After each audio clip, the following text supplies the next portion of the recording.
Hey guys, this is Clora here. I just want to show you guys a quick video on how to properly chain and how to set up your team to do that.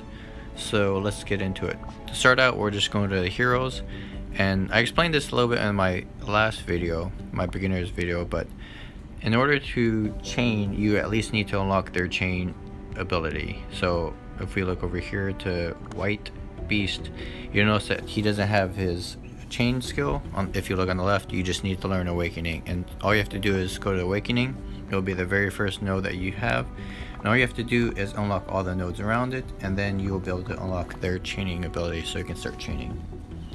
So with that, we'll look at this team right here. This is the team I started out with, and if we go to bottom right and click on, no, it's under chain skill, you'll notice all these symbols under Tania, Ryujin, Arabelle, and you'll see a chain link to them, and that's how their chain works. But we're going to explain that right here.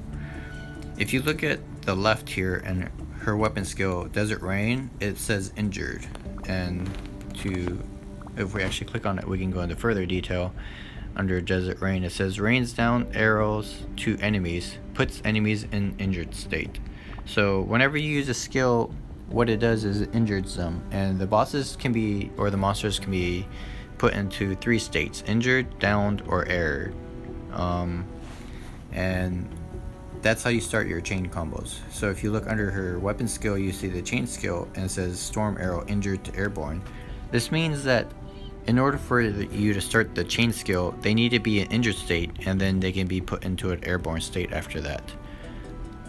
And if you look at my next character, Eugene here, you'll notice that the symbols match. So her chain skill goes from airborne state into an injured state with her motorcycle somersault.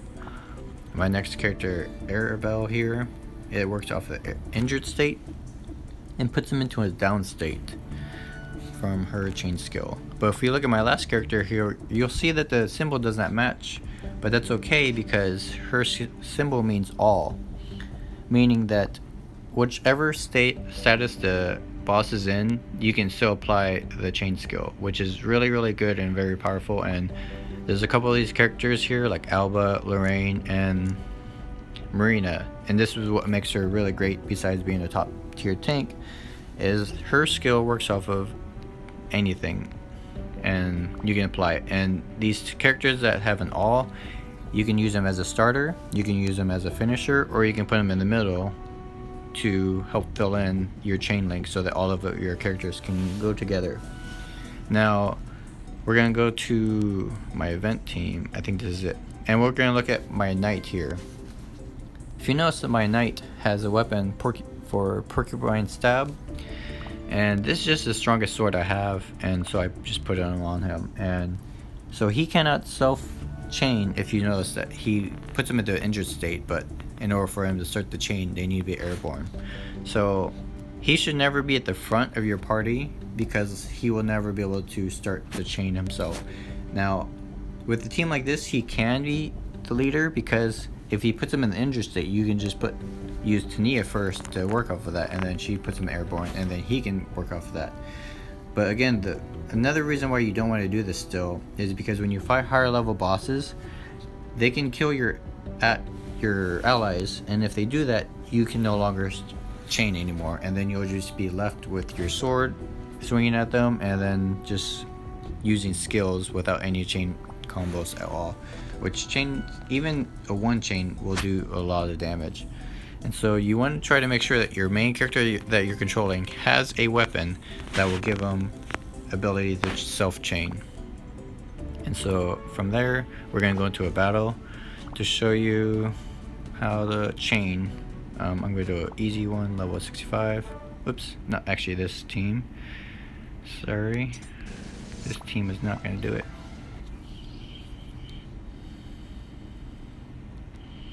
We're going to go to this team. Now off the bat, you'll notice that I have 2 skills, and you guys probably don't.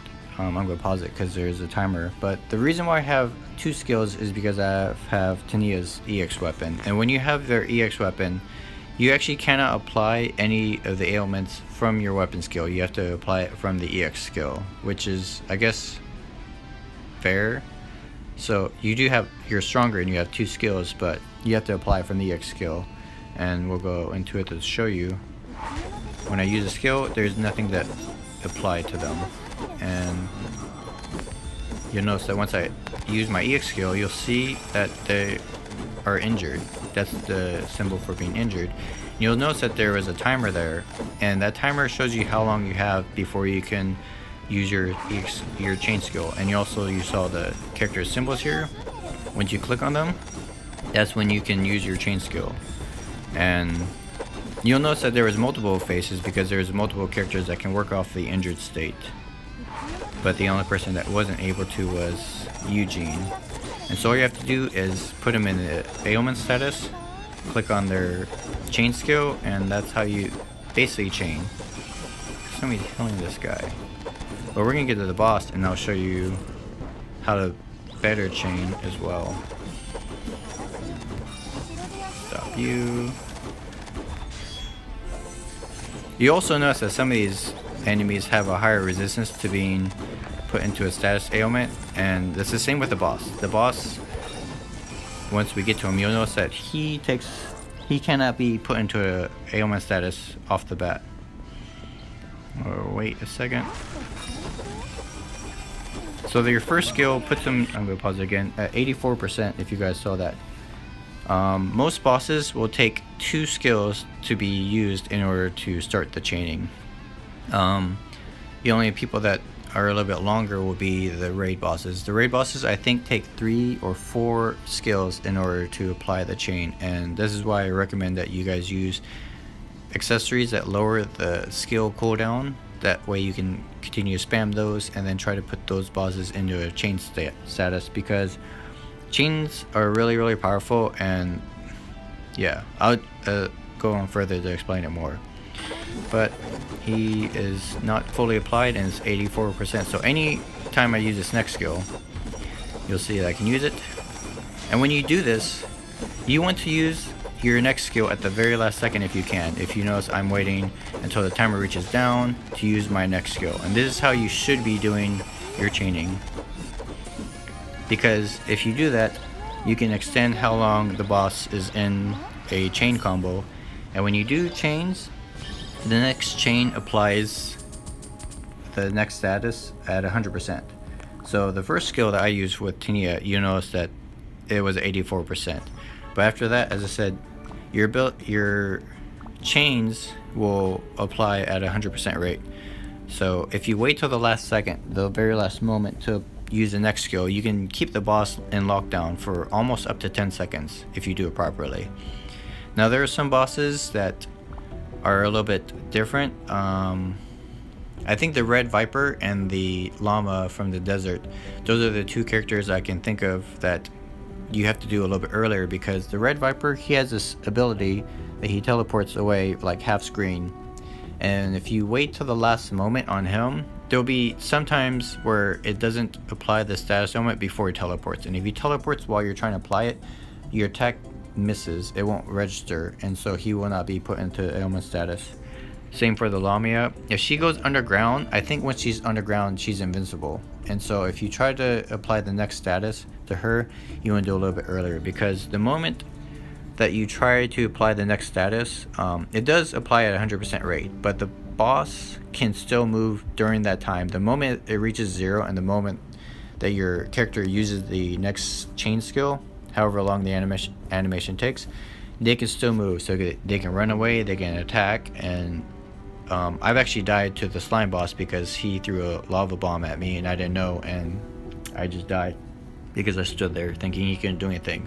So don't think that the bosses still can't do anything. They can still move, but you just have to be aware of that. So whenever you're applying these next chains, you just want to make sure that you're either moving around or maybe doing it a little bit earlier so that you can apply the chain before they run away, because some of them will have ability to have some resistance, or they're invulnerable wherever they're doing.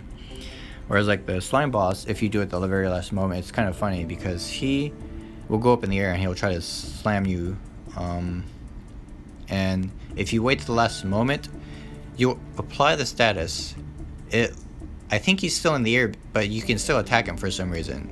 It's really funny to see if you do it. You'll see that you're attacking him, you'll see that he still has a status ailment, and you can apply the next ones, and he's just invisible because I think he's still in the air. And yeah, those are the type of bosses that you can definitely wait till the very last moment to apply this chain, and they will continue to be locked down. And this is why you want to wait till the last moment, so you can get that maximum amount of time to keep them locked down, so all your characters can keep on wailing on the boss, and it'll make it a lot easier for the harder content and everything else. And this is why you want to try to create a team, a full team that can all chain together. And you should always be having a healer in your team anyways, but most healers seem to have a chain that works from all statuses. So again, they can start the chain, they can be the finisher, or they can fill in the middle, however you're building your team. But try to build your team that all of your characters can do it. In the very beginning, it's okay, because I don't think it's that hard in the very beginning. I was, for the most part, using a team of only 3 chainers, and I didn't do that until like chapter 3 maybe. So you're okay without it, but this is a video to show you guys how to properly chain, so you guys know in the future. And I hope this helps out all of you. And if you guys have any questions, just let me know in the comments section. And have a good day. Take care.